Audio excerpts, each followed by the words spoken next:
This is a 1.5 inch thick, bone-in New York steak, and it is frozen solid. You ever see one of those videos about taking a frozen steak like that and cooking it on a flat top griddle, just frozen, and it's supposed to turn out great? And matter of fact, some have even claimed that it's the absolute best way to cook a steak. Well, I call bull. All right, I had to give it a try. So far, I've done 3 steaks like that, frozen solid, and I'll tell you the answer right now. Can it be done? Yes, it can be done. Do they turn out good? Well, they turn out okay. They turn out edible. Are they the greatest? No, they're not. It's not the best way to cook a steak. So I thought I'd go ahead and demonstrate it now that I've done 3.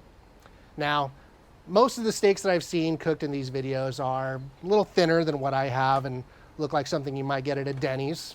No offense, Denny's. But this is a good quality 1.5 inch thick. It's a decent size bone-in New York steak. So that's exactly what I've done the previous 3 times. And each time it took about 25 to 30 minutes to cook. I'll tell you right now, there's only one good reason to cook a steak like this. It's frozen and you don't have one that's not frozen to cook. You don't have time to go to the store. You're hungry and you got no other choice. Okay? You forgot to let it thaw. Yeah, you can do it. I'm going to just go ahead and do this. Get my Weber slate here up to full high temperature. We're going to start it at around 550 degrees. It's heating up right now. That steak is currently in the freezer right now because I didn't want to let it thaw out at all. We're going to go ahead and do this. I'm going to let you see how it turns out. All right. Thanks for being here. I'm Tony. This is Tony Tone Barbecue, and here we go. All right, the slate is smoking hot. So far, we're up to 536 degrees and climbing. I'm going to let it get to 550 before we put that steak on. You can see you got some smoke coming off the surface here already. I've got what I need to do this here put together, just a set of tongs. That bottle is full of, we've got some peanut oil in there. That's what we're going to use to throw down on the griddle. I also have this weight here. This is nice because I'm going to put this on top of the steak to make sure to get a nice, good, flat surface on there, so we really sear the outside of the steak, and I don't know, it just helps. Okay, and then I've got salt and pepper over here in the grinders ready to go, and my ThermoPro lightning instant read thermometer. That salt and pepper, tell you what, it does absolutely no good to put any seasoning on the steak when it's frozen, and it barely does any good to put any seasoning on the steak when it's cooking because it just gets burnt off right away. So actually, I found that you're better off just to season it right before you go to eat it and just deal with that. All right, griddle's at 555 degrees. It is time to start cooking. There is that glassy frozen steak. And let's just go ahead and throw down a little oil. That'll help create good contact with the meat. And the flattest side is this side, so we're going to put that side down. And we'll drop the weight on it.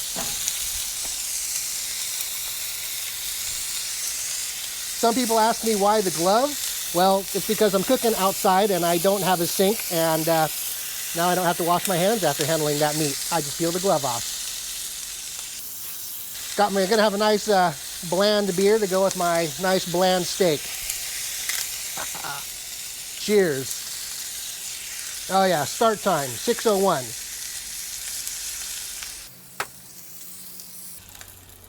Okay, time is now 6:05, so it's been about 5 minutes. It's going to turn to 6:06 here in a second. I'm just rounding up to 5. Let's have a look at what that looks like. A little hot to grab, so we'll go ahead and do the glove.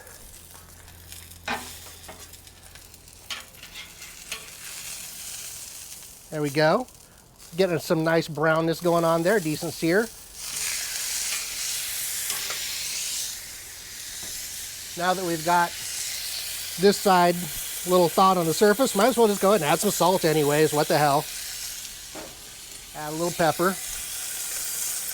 Let's go ahead and tighten this ground down a little bit.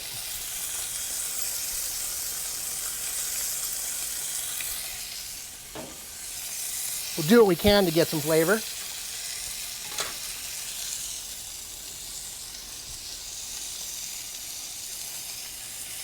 Put the weight back on it. Keep on cooking.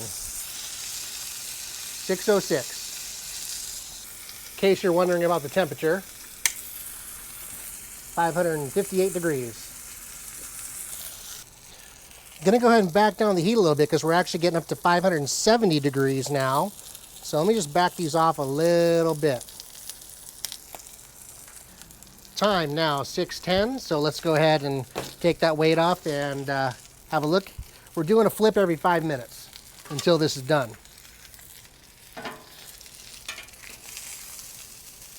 Again, nice color, brown, and not burnt yet.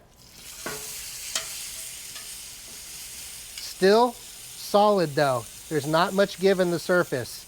It's ice cold in the center of this steak, I guarantee. We'll go ahead and add a little salt and pepper to this side also. Love these grinders. They're the best.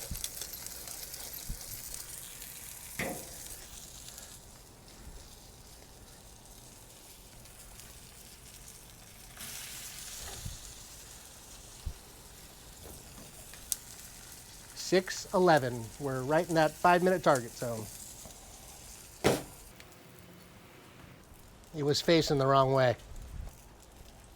All right, time 6:15. Temperature gauge reading 565 degrees. I've been playing with a knob here a little bit, just trying to keep it around 550. Let's have a look. We are still feeling firm, but it's starting to give a little bit, so I think it's starting to thaw on the inside. Now we are significantly darker and still not showing, which I think we're doing okay. There we go. Still see some pepper on there, that's nice. This side gives a little bit more than the other.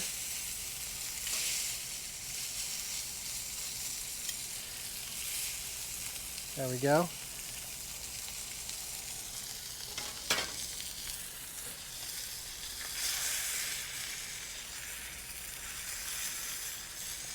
So this side is a little thinner than this side, obviously. The bone's over here, so this is going to be the thicker side. So I positioned it here to the absolute hottest part of the grill. It's absolutely hottest directly over the burners. So here and here and here, slightly, I mean just a few degrees cooler right here between the two burners. That's why I positioned the thinner side over here and the thicker side over here, and I put more of the weight on this side to help that cook better.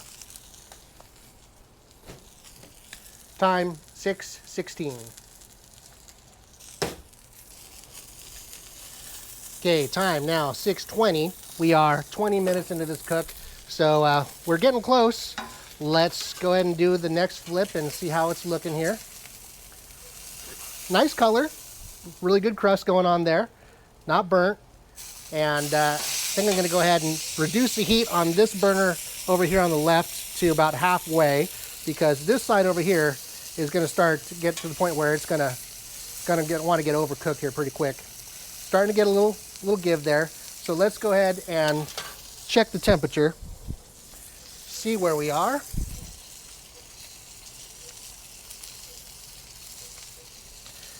ThermoPro Lightning Instant Read. 72 degrees, 71 degrees in the center. Okay, so that's going to start coming up pretty quick here now. It's not frozen anymore. Let's go ahead and just put that back on there. Time 6:21.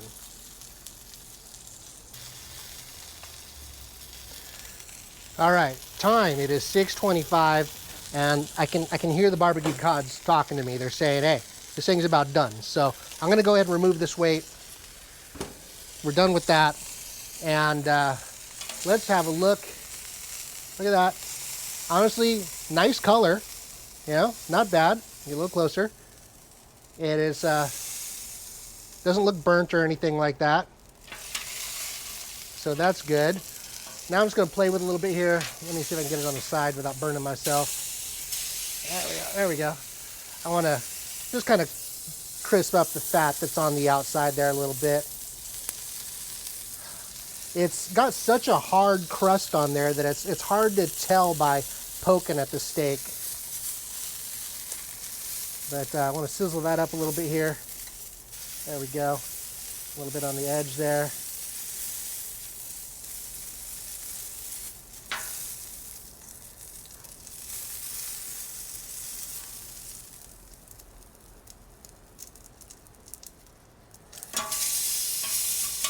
Let me give this a little bit more salt on the surface, and then this is coming off. There we go. And get this onto the cutting board. We're going to let that rest, and we'll go ahead and do a quick cleanup on the griddle here. Cleanup on the Weber slate is really easy. You take something sharp like your spatula or a scraping tool, turn off your burners, and just give it a nice scrape on the surface and make sure everything goes down the drain. I usually wait until I'm done eating to do this, but since we're just going to let that sit over here and rest for a little while, might as well do it now.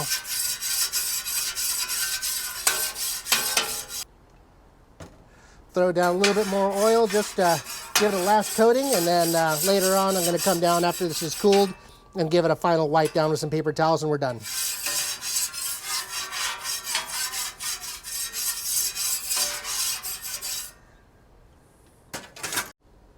Let's go ahead and get a quick poke of the temperature here. Let's, boom, showing 119.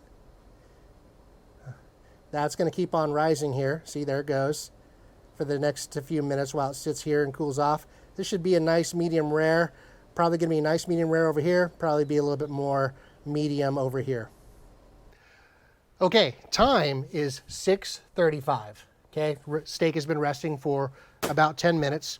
And, you know, the truth is, this is a nice looking steak. Let you pick it up here and get a close up. Okay, it's a good looking steak. Nothing wrong with that. It's not burnt. It's got a nice crust on the outside. Overall, looks pretty. And so let's go ahead and cut into it and see what we got. Oh, first of all, let's check the temperature real quick here. See what that ended up coming up to. Let's poke in right here. There we go. 129 degrees. See, it rose up into the, well into the medium rare range. I bet it's probably like 150, maybe even close to 160 over here because it's kind of thin on this side. So let's see here. 153. Okay, we got medium over here, medium rare over here. I'll discuss that here in a second, but let's just go ahead and start carving into this. I'm going to go ahead and just remove the steak from the bone here so we can get a good clean look at it. I want to try to get as close to the bone as possible. There we go.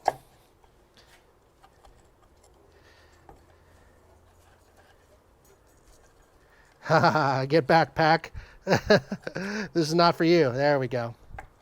See, the meat along the bone is fully cooked very well. Nothing raw in there. So this is usually the hardest part to cook right here in the bone. And let's just go ahead and cut right here between the thickest part and where it starts to get a little thin. There we go. Yeah.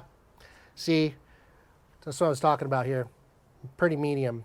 This is cooked a little bit more than I like. We still got some decent pink in there, but it is a little bit more than I'd prefer. This is a good solid medium. It's getting real close here to medium well. Let's go ahead and get one more cut right here in the middle of the big piece. Okay, and see over here, we are definitely looking a lot more pink. What's nice about that is the pinkness is all the way from edge to edge. There's not a lot of difference there between the top here and where it starts getting really pink, and that pink is pretty uniform in there. So we're medium, medium rare, getting pretty close to medium. You see here, after you cut it, it starts to get a little bit more and more pink as the juices kind of flow around there, come to the surface. But, it's decent. Let me go ahead and get a little slice right here. And, this piece is looking pretty much medium. This is a little more cooked than I prefer, but let's see how it tastes.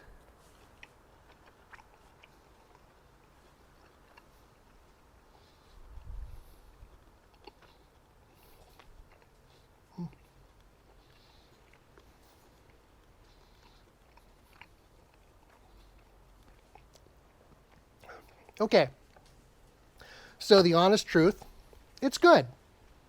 It's not great, but it's good. It's probably better than a lot of steaks you might get in a lot of restaurants, unless you go to a really good one.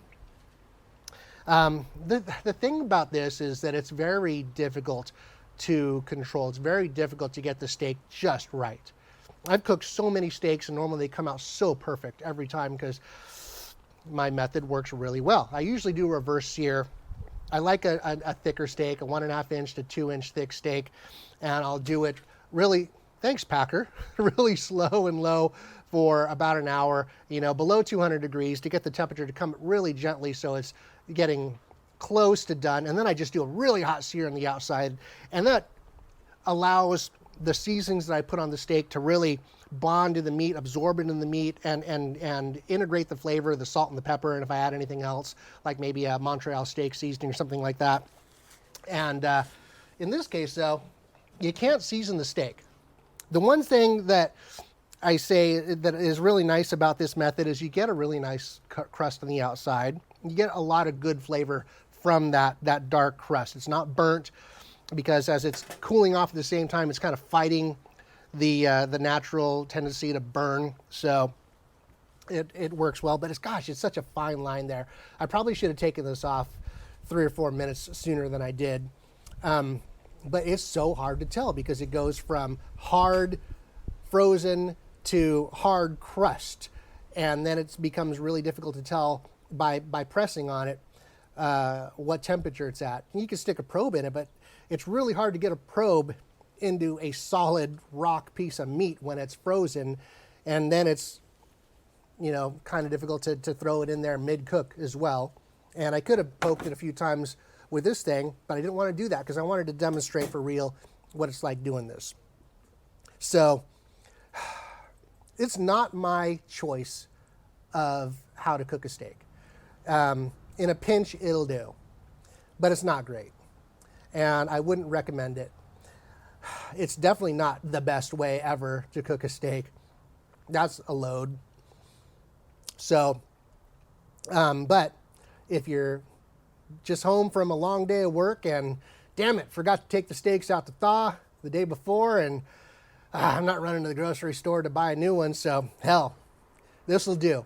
Hang out here next to the grill, have a couple cold ones while it's cooking, and hey, maybe if you've got a little bottle of A1 steak sauce in the cupboard, and for emergencies, might be the time to break one of those open, or it might just be good enough. So I hope this has been educational for you and fun, and I hope you appreciate my style here. I like to just keep it real. So any comments and questions, I appreciate. Don't forget to like, subscribe, share, and any suggestions for future videos, I appreciate that too. Thank you very much for watching, and I'm Tony. This is Tony Tone Barbecue. Packer, knock it off. He stole my gun. So he's going after my garbage. I better get that from him. Thanks, take care, have fun. Keep on cooking, my friends.